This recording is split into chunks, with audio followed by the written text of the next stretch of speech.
বরাক দর্পণ studio.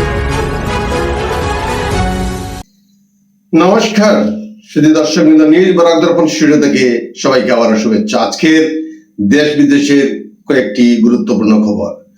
Guwahati মহানগরের পশ্চিম বরগাঁওয়ে ভয়াবহ অগ্নিকাণ্ডে পার্কিং করে রাখা 4টি ট্রাক সম্পূর্ণরূপে ভস্মীভূত হয়েছে। সন্দেহ করা হচ্ছে বিটুমিনের কেমিক্যাল থেকে এই ভয়ঙ্কর অগ্নিকাণ্ড সংঘটিত হয়েছে। স্বরূপথার মহকুমার উরিয়ামঘাট চিলনিজান জনসাধারণের খেলার মাঠে সীমান্তবাসীদের উদ্যোগে এবং বিভিন্ন দল ও সংগঠনের সহযোগিতায় সীমান্তবাসীদের জীবন ও সম্পত্তি সুরক্ষা নিশ্চিত করা এবং অসম নাগাল্যান্ড সীমান্ত সমস্যার স্থায়ী সমাধানের দাবিতে এক গণবিক্ষোভের আয়োজন অনুষ্ঠিত হয়েছে।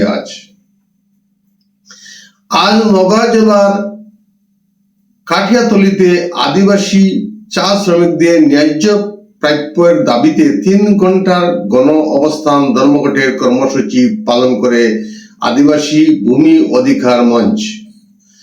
আদিবাসী জনগণ, বিভিন্ন সংগঠন এবং সর্বদলীয় প্রতিনিধিদের উপস্থিতিতে এই প্রতিবাদ কর্মসূচি অনুষ্ঠিত হয়েছে।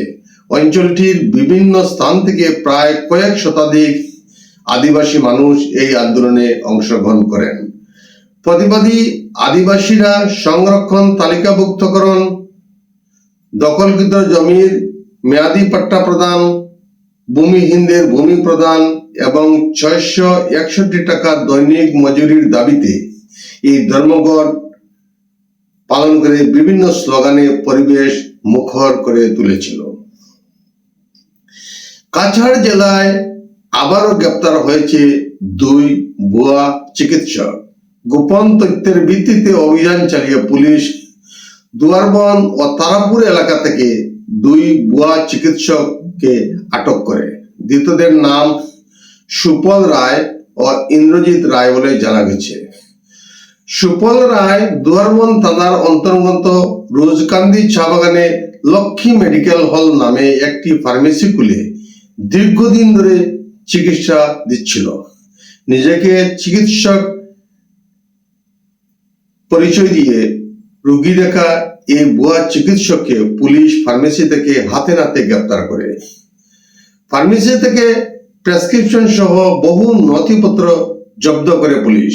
অন্যদিকে শিলচর তারাপুর এনডি কলোনিতে অভিযান চালিয়ে পুলিশ মা আয়ুর্বেদ নামে ফার্মেসি থেকে আরেক ভুয়া চিকিৎসক ইন্দ্রজিৎ রায়কে গ্রেপ্তার করেছে পুলিশ। পশ্চিমবঙ্গের জলপাইগুড়ির বাসিন্দা ইন্দ্রজিৎ রায় কিছুদিন ধরে তারাপুরে ওই ফার্মেসি খুলে চিকিৎসা দিচ্ছিল বলে জানা গেছে। পুলিশ ফার্মেসি থেকে কিছু জাল নথিপত্র উদ্ধার করেছে। এই 2 জন সহ এখন পর্যন্ত মোট 17 জন ভুয়া চিকিৎসককে গ্রেপ্তার করতে সক্ষম হয়েছে শিলচর পুলিশ। শিলাপথারের মেছু কাছারি গাঁওয়ের বাসিন্দা বিশিষ্ট সমাজকর্মী ও অবসরপ্রাপ্ত শিক্ষাবিদ রসাল কসারির গত 22 অক্টোবর মৃত্যু হয়। আজ তার পবিত্র আদ্যশ্রাদ্ধের দিনে স্থানীয় মানুষজন তাকে গভীর শ্রদ্ধাঞ্জলি নিবেদন করেন। শিক্ষাবিদের প্রতিকৃতিতে মাল্য অর্পণ করে অবসরপ্রাপ্ত অধ্যক্ষ রূপেশ্বর শইকিয়া। আজ মহিলা বিশ্বকাপ ক্রিকেটে ফাইনাল খেলায় মুখোমুখি ভারত এবং দক্ষিণ আফ্রিকা। বৃষ্টির কারণে একটু বিলম্বে খেলা শুরু হয়েছিল। আগে 2 বার এক দিবসীয় বিশ্বকাপ ক্রিকেটের ফাইনালে উঠেও চ্যাম্পিয়ন হতে পারেনি ভারত। এই প্রথম ফাইনাল খেলবে দক্ষিণ আফ্রিকা। 2 দলের সামনেই প্রথমবার বিশ্বজয়ের খেতাব অপেক্ষা করছে। শেফালি দীপ্তির অর্ধশতরান রিচার্ড জোড়ো ইনিংস দক্ষিণ আফ্রিকার সামনে 299 রানের বিশাল লক্ষ্য রেখেছে ভারত। 7 উইকেটে 298 রানের দুর্দান্ত রানের লক্ষ্য রেখেছে ভারতীয় মহিলা দল। আজকের এই প্রতিবেদনে সংক্ষিপ্ত খবরের সহিত এখানেই বিদায় নিচ্ছি। শুভরাত্রি, নমস্কার।